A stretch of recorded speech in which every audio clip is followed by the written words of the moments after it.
की जरूरत थी। फिर टीथ टू टेल रेशियो, जो आगे लड़ने वाले जवान हैं और जो पीछे उनको सपोर्ट करने वाले जवान हैं, उनकी रेशियो ठीक करनी चाहिए। फिर मॉडर्नाइजेशन की जरूरत थी। ये सब कमिटीज ने ये सब पॉइंट्स बनाए और ये सब हो रहा है।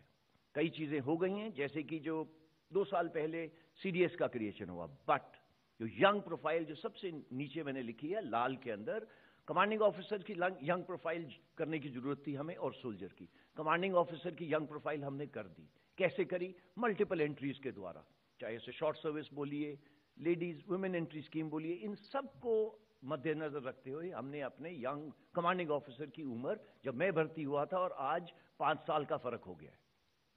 जो काम हमारा रह गया था वो था कि यूथफुल प्रोफाइल हमारे जवान के लिए, जैसे कि मैंने पहले बताया, जो इससे पहले वाला आर्टिकल था बड़ा क्लियरली लिखता है कि 30 साल है आज हमारे जवान की उम्र 1989 में, आज वो 2 साल और बूढ़ा हो गया है, 32 ईयर्स।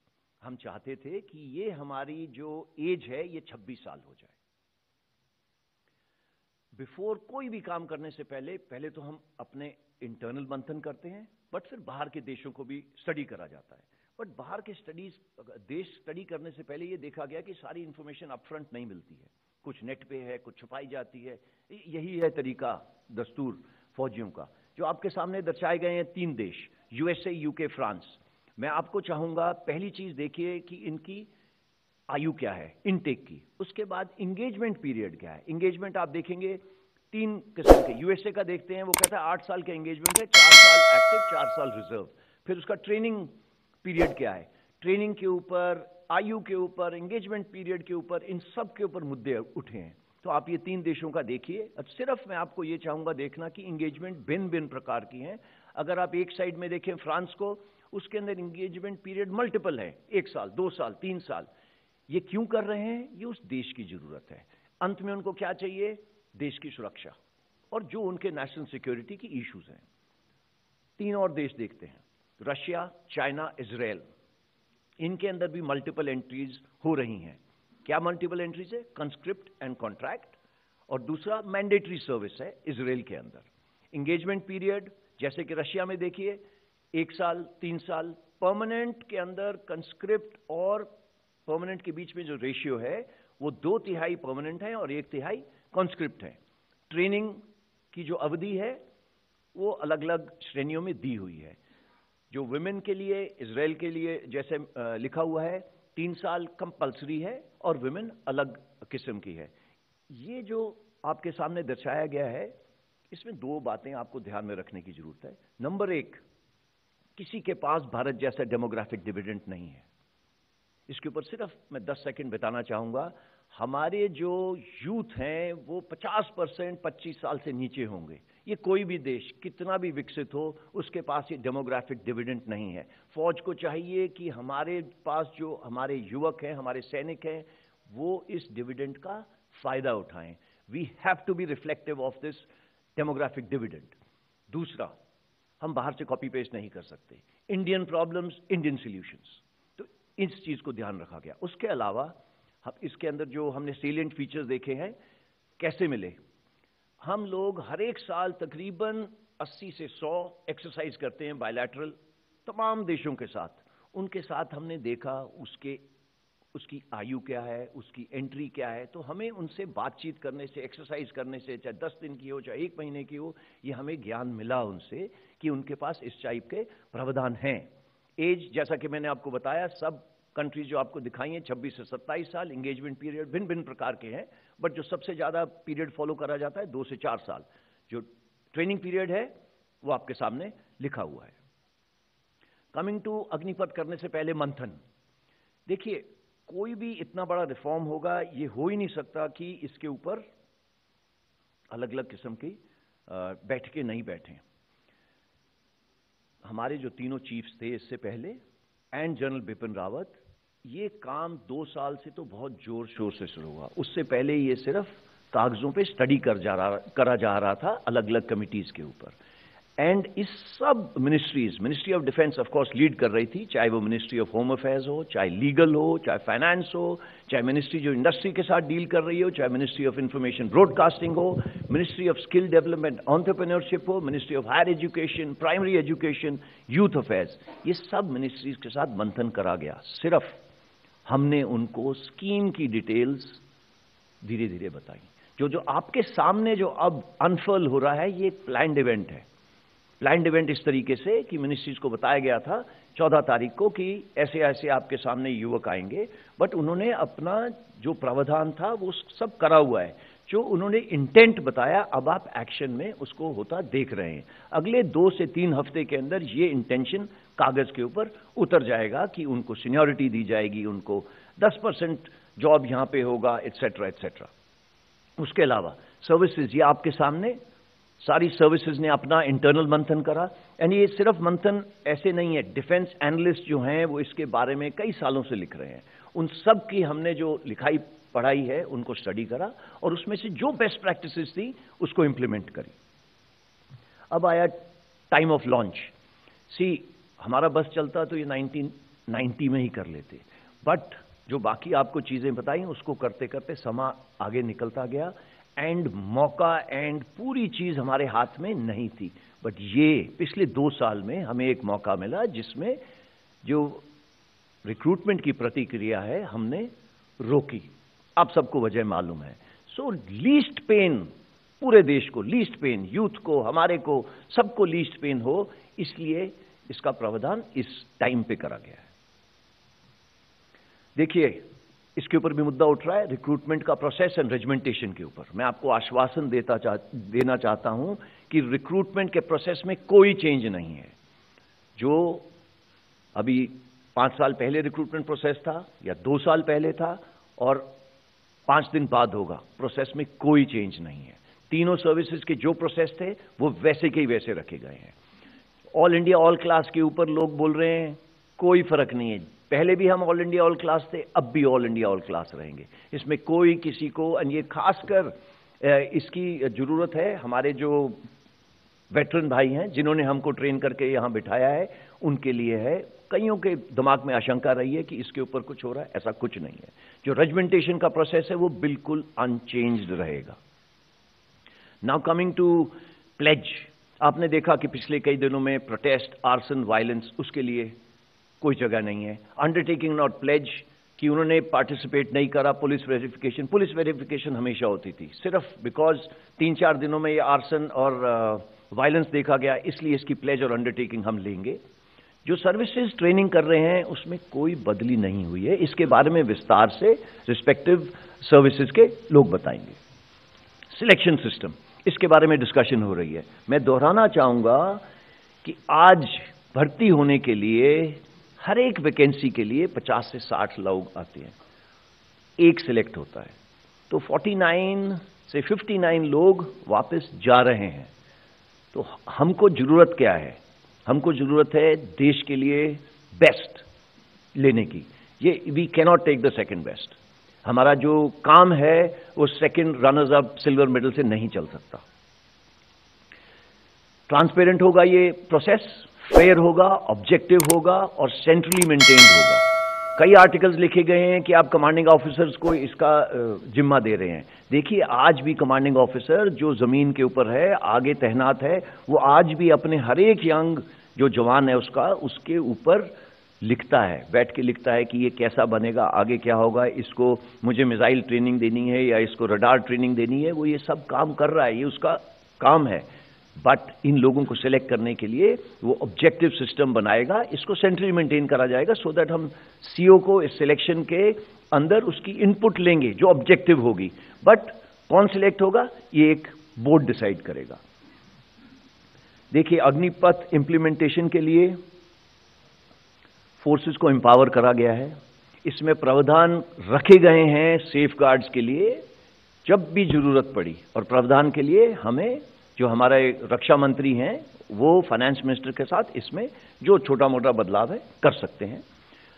फोर्सेस के अंदर आपको फेथ रखना बहुत जरूरी है। हमारी ओनरशिप इस स्कीम के लिए 100% है एंड ये स्कीम एक बिल्कुल इम्प्लीमेंटेबल है, बिकॉज इसको कई देर से सोचा गया है। एक आदमी ने नहीं सोचा, एक औरत ने नहीं सोचा, बहुत लोगों ने अपना दिमाग लगाया, जैसे कि मैंने आपको मंथन में बताया। इन द एंड हमको बेस्ट चाहिए। एंड क्यों बेस्ट चाहिए? बिकॉज देश की रक्षा का सवाल है। हम चाहते हैं कि अग्निवीर सर्व करे, उसको सिस्टम सपोर्ट करे। अगर कल को, आज से 4 या 5 साल बाद, अग्निवीर अगर कहीं बाहर लड़े में मिलेगा, उसे परमवीर चक्र मिलेगा और आप उसके गवाह होंगे। उसमें कोई किस्म की अलग नहीं है। वो बिल्कुल हमारे साथ अगर लड़ेगा तो उसको वही चीजें मिलेंगी जो हमें आज मिल रही हैं, चाहे वो परमवीर चक्र हो, चाहे वो और कोई किस्म की चीज हो। सो गैलेंट्री अवार्ड्स, देश की भक्ति का चांस हम दे रहे हैं सब युवकों को। सो ये देशभक्ति का चांस मैं रिक्वेस्ट करूंगा ये युवक अपने हाथ से ना जाने दे। अग्निपथ एक टैलेंट अट्रैक्ट करने की हमने स्कीम बनाई है, so that we get the best. And इसके साथ मैं चाहूंगा कि एक लाइन आप याद रखिएगा कि देशभक्ति या फौज में काम करना एक जुनून है, एक जज्बा है, ये एक नौकरी के लिए प्रावधान नहीं है। अब मैं हैंड ओवर करना चाहूंगा एयर मार्शल सूरज झा को।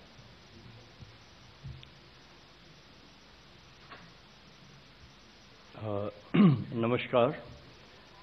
ये जो आप सामने अपने देख रहे हैं, people first, mission always, this is the underlying ethos of the Indian air force. ये भारतीय वायुसेना की बुनियाद है और भारतीय वायुसेना का सबसे सशक्त हथियार है उसकी मैन पावर, जो हमारे एयर वॉरियर्स हैं वो। और अग्निवीर भी इसी सशक्त हथियार का एक अभिन्न अंग बनेंगे। पिछले साल हमारे कमांडर्स कॉन्फ्रेंस का थीम था एंश्योरिंग सर्टेनिटी अमिडस्ट अनसर्टेनिटी। तत्पश्चात हमने एक प्रोसेस इनिशिएट किया जिसमें पूरी ट्रेनिंग को रिवैम्प करने की, ट्रेनिंग को dynamic, flexible, disruptive, multi domain और साथ साथ उसे प्रैक्टिकल ट्रेनिंग, सिमुलेटर्स और टेक्नोलॉजी से एम्बेड किया, ताकि एक रॉ यूथ को हम एक सक्षम और सशक्त, जॉब रेडी, डायनेमिक बैटलफील्ड में उतार सकें। इसके बहुत सारे एलिमेंट हमारे ऑफिसर ट्रेनिंग एयरफोर्स एकेडमी में ऑलरेडी इंप्लीमेंट किए जा चुके हैं, कुछ और होंगे। और यही फिलॉसफी हम अपने अग्निवीर के ट्रेनिंग में भी इस्तेमाल करेंगे। रोड मैप तैयार है, बहुत सारी टीमें इसको इंप्लीमेंट करने के लिए अभी काम कर रही हैं। अग्निवीरों को सक्षम बनाने में सबसे बड़े स्टेक होल्डर्स हम खुद इंडियन एयरफोर्स हैं। ये हमारी जिम्मेदारी है। मेकिंग एवरी अग्निवीर वायु stand tall with his head held high with his peers anywhere in this country is our responsibility. Coming to the next part of our ethos of Mission Always, I, on behalf of Indian Air Force, want to state unequivocally that the combat capabilities and readiness of Indian Air Force is non-negotiable. The Indian Air Force and the Government of India will do everything that is required to keep us combat worthy and combat ready. Long before the Agnipath scheme was rolled out, the Indian Air Force had already initiated several human resource optimization measures to make sure that the forces, the frontline units and the combat support units are fully manned. This Agnipath scheme is a part of this optimization process. Agniveers are being inducted gradually, starting with 2% in the first year. The numbers will go up to nearly 6,000 in the 5th year and will be around 9,000 to 10,000 in the 10th year. So you can see that the transition is gradual and smooth, and we are absolutely confident of handling this transition without any kind of disruption. अब मैं आपके माध्यम से कुछ ज़रूरी सूचना अपने young aspirants को देना चाहता हूं। Next please. नेक्स्ट। सबसे पहले कि अग्निवीर वायु इनटेक 1 of 22 में कोई बदलाव नहीं है। There is absolutely no change पूरे प्रोसेस में, एंट्री लेवल क्वालिफिकेशन में, एग्जामिनेशन सिलेबस में, मेडिकल स्टैंडर्ड्स में, और सारी इनरोलमेंट भारतीय वायुसेना में अब अग्निवीर वायु के थ्रू ही होगी। आशा करता हूं कि इससे जो काफी सारी शंकाएं थीं वो दूर हो जाएंगे। Next please. Induction timelines, recruitment process और फेज 1 आपके सामने दर्शित हैं। नोटिफिकेशन ये हमारे युवाओं के रिक्वेस्ट पे, मैंने पिछली बार 24 जून अनाउंस किया था, उसे हमें 4 दिन पहले ही नोटिफाई करना पड़ा है। बहुत लोगों ने रिक्वेस्ट किया था। रजिस्ट्रेशन 24 जून से 5 जुलाई तक चलेगा। भारतवर्ष में 250 एग्जाम सेंटर्स हैं जहां पे ऑनलाइन एग्जाम कंडक्ट किए जाएंगे 24 जुलाई से 31 जुलाई तक, और फेज 2 के लिए कॉल लेटर 10 अगस्त को इशू कर दिया जाएगा। फेज 2 7 सेंटर्स में होंगी पूरे भारतवर्ष में। इसका कंडक्ट 21 से 28 अगस्त तक होगा और मेडिकल्स 29 अगस्त से लेकर 8 नवंबर तक चलेगा। उसके बाद प्रोविजनल सेलेक्ट लिस्ट हम 1 दिसंबर को अनाउंस कर देंगे। एनरोलमेंट लिस्ट कॉल लेटर 11 दिसंबर तक इशू हो जाएंगे। एनरोलमेंट 22 दिसंबर से लेकर 29 दिसंबर तक, और कोर्स 30 दिसंबर को शुरू हो जाएगा। और अगर कहीं आपके माध्यम से मैं ये भी पूरे देश में बताना चाहता हूं कि हमने हेल्पलाइन, हेल्प डेस्क लगा रखे हैं, दोनों ईमेल और फ़ोन के माध्यम से। ये नंबर और ईमेल आईडी यहाँ पे दर्शाया गया है। जिनके मन में कहीं भी कोई शंका हो तो वो इस पे हमें कॉल कर सकते हैं। आखिरी में इतना ही कहूँगा कि हम लोग फुली प्रिपेयर्ड रहेंगे पहले बैच अग्निवीर वायु को इंडक्ट करने से पहले, और उनका वेलकम करने के लिए हम तैयार हैं। धन्यवाद। Vice Admiral Dinesh Tripathi. Thank you. Good afternoon, ladies and gentlemen. सबसे पहले तो स्लाइड प्लीज। सबसे पहले तो मैं आपको अवगत कराता हूं कि हमारी जो रिक्रूटमेंट टाइमलाइंस हैं जो हमने डिसाइड की हैं, आपके सामने आपकी स्लाइड में हमारा जो रिक्रूटमेंट कैलेंडर है वो हमने 25 जून डिसाइड किया था, बट ये कल शुरू हो जाएगा। अभी पता चला कि हमारी जो एक फाइल अप्रूव होनी थी हो गई है, तो ये कल हम शुरू कर देंगे अपना काम जो है। उसके बाद ऑनलाइन रजिस्ट्रेशन होगा 1 जुलाई ऑनवर्ड्स। एंड जैसा कि एडिशनल सेक्रेटरी साहब ने बताया था अभी कि कोई बदलाव नहीं है। अभी तक जो भी रिक्रूटमेंट प्रोसीजर प्रोसेसेस अभी तक हो रही हैं पिछले कई सालों में, वही इस बार भी होंगी। तो जो मैं आपको बता रहा हूं इसमें कुछ भी नया नहीं है। हम वही उतना ही टाइम ले रहे हैं जितना कि हर बार लेते थे। इस बार थोड़ा सा हम जल्दी कर रहे हैं क्योंकि हमें जल्द से जल्द अग्निवीर को लाना है अपने ट्रेनिंग एस्टेब्लिशमेंट चिल्का में। और आप लास्ट लाइन देखेंगे तो वहां पे उनका मेडिकल होगा, और जो सेलेक्ट हो जाएंगे मेडिकल में तो फर्स्ट लॉर्ड ऑफ अग्निवीर हमारे जो बेसिक ट्रेनिंग एस्टेब्लिशमेंट है INS चिल्का उड़ीसा में, वहां पे अपनी वो ट्रेनिंग शुरू कर देंगे। तो ये हमारा अभी तक का विजन है, और इसको मैं मानता हूं कि इसको हम पूरी तरह से जितनी टाइम लाइन्स हैं उसको पूरा करेंगे। परसों से आज के बीच में मैं आपको इसको बंद कर दीजिए, ये तो चलने दीजिए, ठीक है, जो लोग देख रहे हैं बाहर टीवी में। परसों से लेके आज के बीच में 1-2 नई जो डेवलपमेंट्स हुई हैं।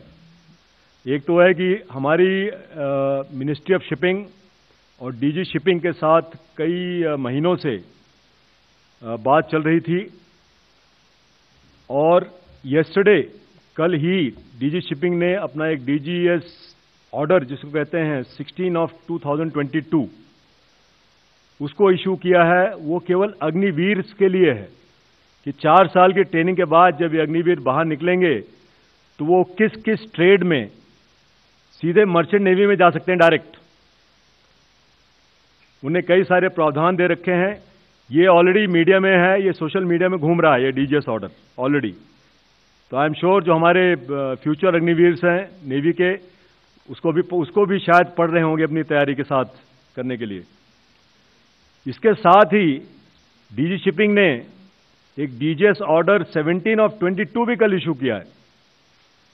मेरी और डीजी शिपिंग की मुलाकात हुई थी कल और वहीं पे हमने अपना मेमोरेंडम ऑफ अंडरस्टैंडिंग भी MOU एक साइन किया है, जिसके तहत भारतीय नौसेना और shipping ministry but largely the DG shipping will work closely, दोनों एक साथ काम करेंगे। और कई सालों से जो हमारी एक बात अटकी थी वो कल पूरी हो चुकी है, जिससे कि नॉट ओनली अग्निवीर्स बट बाकी नौसेना के अधिकारी और सेलर्स जब वो नौसेना छोड़ेंगे तो वो भी उनकी जो पूरी सी सर्विस है और उनकी जो ट्रेनिंग है वो पूरी काउंट की जाएगी और वो सीधे मर्चेंट नेवी में अपनी नौकरी कर सकते हैं। तो ये बहुत बड़ा कल काम हुआ है। कल अच्छा दिन था शायद Monday, and we are very happy that the ministry of shipping and the DG Shipping has made this happen. अब मैं आता हूं ऑपरेशनल इफेक्टिवनेस की तरफ। कई जगह मैंने सुना, जैसे कि बाकी सर्विसेज में सुना होगा कि अग्निवीर के आने से हमारी ऑपरेशनल इफेक्टिवनेस कम हो जाएगी। देखिए, हमारी नौसेना का जो विजन है वो है combat ready, credible, cohesive and future ready force. उसमें कोई बदलाव नहीं है। और जैसा कि एयर मार्शल सूरज झा ने बोला, combat readiness, combat preparedness, combat efficiency as far as नौसेना इज कंसर्न नॉन नेगोशिएबल। तो हम लोग अग्निवीर्स को लेंगे, उनकी ऐसी ट्रेनिंग करेंगे जिसको हम कहते हैं ड्रिल टू स्किल। उनको जो अगले 3-4 साल में जो करना है उसमें अच्छी ट्रेनिंग करेंगे।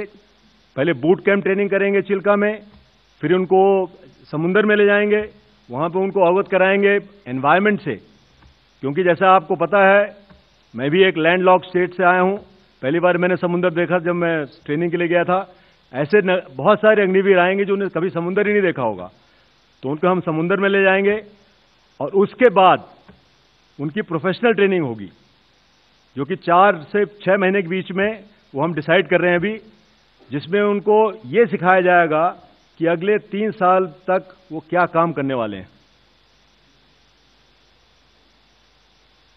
ये पूरा जो मसला है ये अभी हम लोग इसके ऊपर काम कर रहे हैं, लेकिन जब पहला अग्निवीर 21 नवंबर को चिल्का में रिपोर्ट करेगा तो हमारे पास सबके आंसर रहेंगे।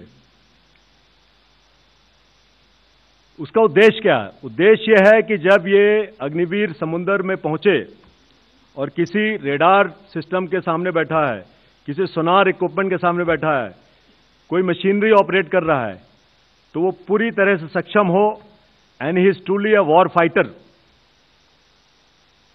उसमें और जो अभी सिस्टम हो रहा है, 1 साल का जो ट्रेनिंग किया हुआ बंदा जो नेवी में आता है, उसमें और इस अग्निवीर में कोई डिफरेंस नहीं होगा। He is ready to fight जब वो समुद्र में हमारे जहाजों में रिपोर्ट करेगा। हम लोग अपनी ट्रेनिंग इफेक्टिवनेस में भी ध्यान दे रहे हैं। जैसा कि मैंने बोला, ड्रिल टू स्किल, इसके बारे में आपसे बात कर चुका हूं। हम लोग ट्रेनिंग टाइमलाइंस को थोड़ा सा कंप्रेस करेंगे without affecting the quality of training.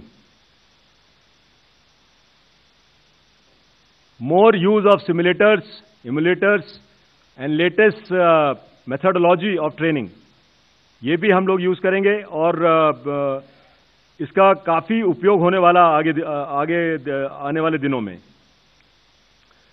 हम लोग सोच रहे हैं कि सभी ट्रेनीज को टैबलेट्स एंड ई रीडर्स दिए जाएं, जिससे उनके पास ऑलरेडी जब भी टाइम हो जो उनको पढ़ना है वो पढ़ सकते हैं, उनको क्लास में जाने की जरूरत नहीं पड़ेगी। और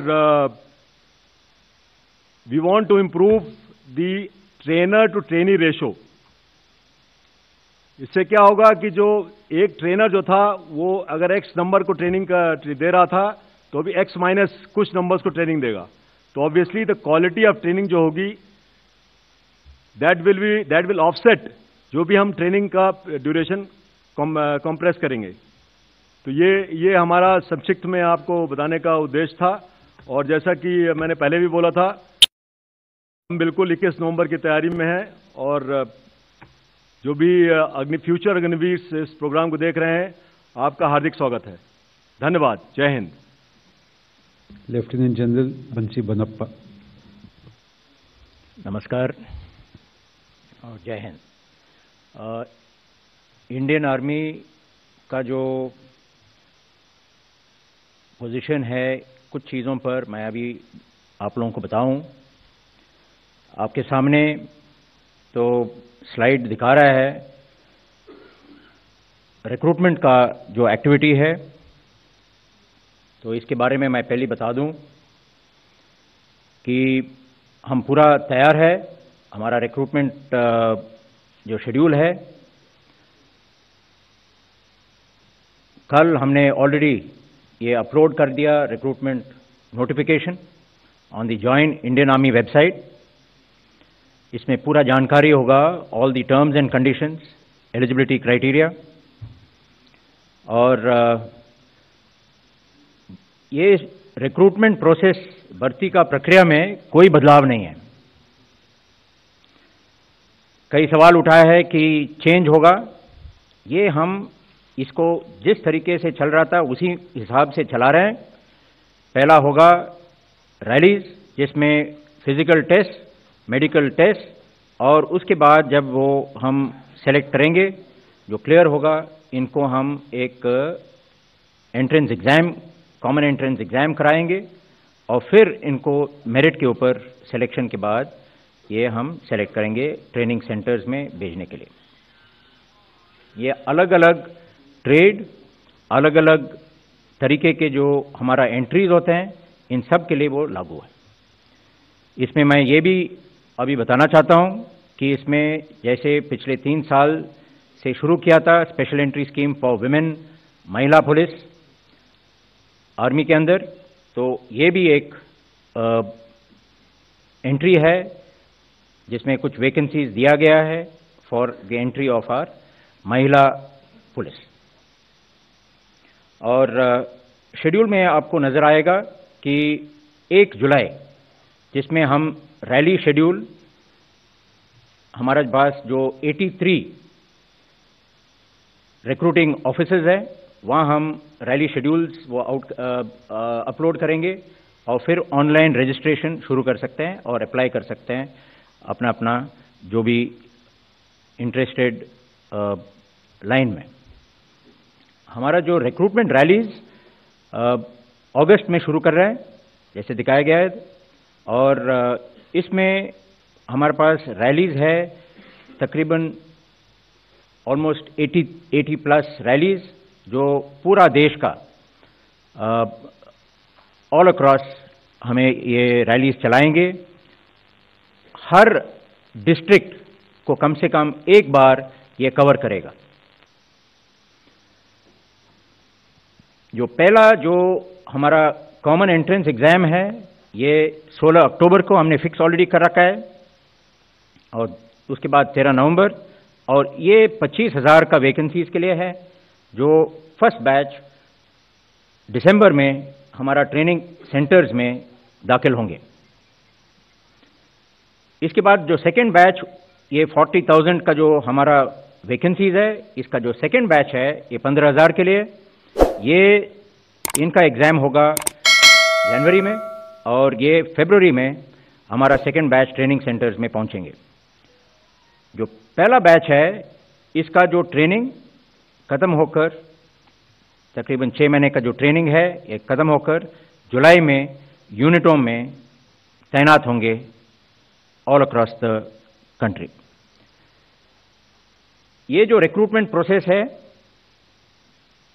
जब अभी से हम 1 जुलाई को शुरू कर रहे हैं, ये हम पूरा कंप्रेस कर रखे हैं हमारा जो टाइमलाइंस है, क्योंकि हम जानते हैं कि पिछले 2 साल से रिक्रूटमेंट नहीं हुआ है और सभी इंटरेस्टेड है कि ये शुरू हो जाए। इसके लिए हमारा कोई भी शक और सवाल इसके लिए है तो हम अग्निवीर हेल्पलाइन खोल रखे हैं। ये नंबर सामने है, ये एक है, इसमें कुछ ही दिनों में और भी नंबर्स हम लगाएंगे जो बोथ इंडियन आर्मी वेबसाइट और जो रिक्रूटिंग का जो जॉइन इंडियन आर्मी वेबसाइट पर ये मिलेंगे आपको। इसके अलावा मैं ये बताना चाहता हूं, ये जो पूरा स्कीम के बारे में, ये स्कीम देश और फौज, राष्ट्र और फौज के हित में है और ये हमें पूरा यकीन है कि ये लॉन्ग टर्म में बहुत ही सफल होगा। ऑपरेशनल तैयारी के बारे में कुछ बातें हुए अभी। हम ये बताना चाहते हैं, हमारे जो फॉर्मेशंस और यूनिट तैनात है और इसी मुताबिक ये काम करते रहेंगे, इसमें कोई बदलाव नहीं होगा। ये और भी इम्प्रूव होंगे, हमारा उम्मीद है आने वाले कलों में। ये भारतीय सेना का युवा वर्ग आकार 32 इयर्स के थे तकरीबन उम्र, और ये हम सोचते हैं कि कुछ ही सालों में ये हम 26 वर्ष तक इनका जो आयु है ये हम नीचे लाएंगे। इससे क्या होगा, जैसे एडिशनल सेक्रेटरी साहब ने बताया था कि हमारा जो यूथफुल प्रोफाइल है फौज का ये बना रहेगा और जो लीडर टू लेड रेशो भी हमारा बैलेंस होगा। ये जो प्रोफाइल है अभी जो हमें तकरीबन लीडर टू लेड है 1:1.28, हम चाहते हैं कि ये 1:1 पर लाया जाएगा ये जो स्कीम के जरिए। हमारा ऑपरेशन काबिलियत पर जैसे मैंने बताया कोई असर नहीं पड़ने वाला है, ये और भी बेहतर होगा। और क्योंकि ये जूनियर लीडरशिप हमारा जो है आर्मी का ऑलरेडी एग्जिस्टिंग, ये इस प्रक्रिया को आगे बढ़ाएंगे।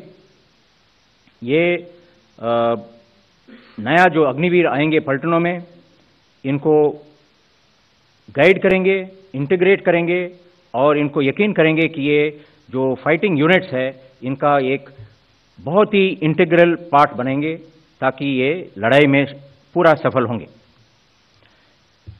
ट्रेनिंग इफेक्टिवनेस के बारे में जब बात करते हैं तो हमने ये जो ट्रेनिंग का जो शेड्यूल्स है जो तकरीबन कभी 8-9 महीने का था, ये हमने कंप्रेस किया है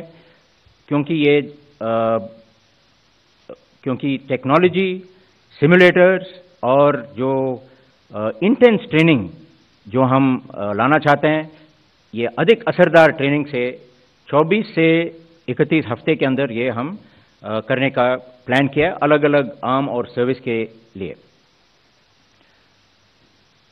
आने वाले जिम्मेवारियां और भी तकनीकी साइड में है, रडार्स, मिसाइल्स, नया इक्विपमेंट आ रहा है। इन सब के लिए हमें टेक्निकली जो ओरिएंटेड और एडेप्ट जवान चाहिए और ये हमें सोचते हैं कि इस अग्निवीर स्कीम के जरिए जहां हम ज़्यादातर हम देख रहे हैं कि ये बेटर क्वालिफाइड और टेक्निकली एडेप्ट लड़के आएंगे या लड़के आएंगे, उनके लिए ये हम ये दरवाजे खोले हैं। प्रशिक्षण का केंद्र बिंदु है कौशलता का विकास, और ये हम सोचते हैं कि अग्निवीर की आधुनिक हथियार और इक्विपमेंट से जानकार बनाना ये हमारा एक काम है, जो इसमें ये हमारा ट्रेनिंग के दौरान ये हम नॉट ओनली ये जो सेंटर्स में ट्रेनिंग है, also in the units on the job training से और फॉर्मेशन लेवल ट्रेनिंग से हम इनका ट्रेनिंग जारी रखेंगे जब ये यूनिट में भी है। ये सब ट्रेनिंग और ऑपरेशनल तैयारी की बात था। और मैं लास्ट में ये बताना चाहता हूं कि अभी मौका है, हमारे जो यूथ तैयार हालत में है, हमें खबर मिला है कि कई जगह पर उन्होंने अपना दौड़ और ट्रेनिंग और एक्सरसाइज शुरू किया है। ये मैं सोचता हूँ ये एक अच्छा मौका है, ये एक अच्छा एंट्री है और इसमें हम सब मिलकर काम करें और जो भी अभी ट्रेनिंग और तैयारी कर रहा है, ये आपको एडिक्वेट टाइम मिलेगा, तकरीबन 1 महीना एप्लीकेशन से लेके जब आपको रैली में आना है। इसको टाइम वेस्ट मत करिए और इसमें लग जाइए, ताकि ये आपके लिए भलाई में है। और हम चाहते हैं कि इनमें से जो अग्निवीर हमारे पास आएंगे, हम बेस्ट ऑफ बेस्ट हम रखेंगे आगे के लिए, और बाकी के लिए भी प्रावधान किया गया। Thank you very much. जय Hind. We'll now take some questions. Okay, 15. Hi, sir. Sir, my name is Ajay Banerjee. I work in the Tribune newspaper. I seek a clarification, Satisway, sir. One from General Puri and a question to General Ponappa. General Puri, we read in the newspapers today, the Vice Chief of the Indian Army was quoted as having said that this scheme is a pilot project. Can you clarify, is it a pilot project? And secondly, to General Ponappa, sir, please clarify on the All India All-Class recruitment, how will you cater to the class-specific regiments? And when you say technically adept, you need more technically adept people. Are you going to change the minimum qualification for the Indian Army recruitment? My request to all of you is keep your questions short and limit it to one so that more people can get their chance. Okay. So what I'll do is I'll take on your first question. ऐसा है कि